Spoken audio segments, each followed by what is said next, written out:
বন্ধুরা, আজকে আমার নিজের নিত্য পুজোর প্রতিদিনে কি কি দরকারি জিনিস লাগে সেগুলো আপনাদের সাথে শেয়ার করছি।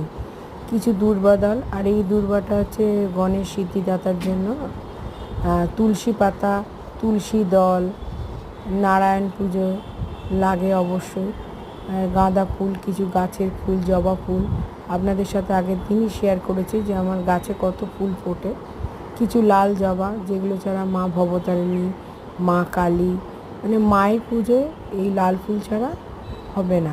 এছাড়া আরও কিছু দরকারি জিনিস: গোলাপ জল, ঘি, অগরু, মধু, আতপ চাল, প্রদীপ বাতি, ঘণ্টা, শাঁখ, ধূপবাতি, ধুনোবাতি, আর গঙ্গা জলের কমণ্ডল, আর হচ্ছে অতি অবশ্যই লাগে যে শ্বেতচন্দন, লাল চন্দন।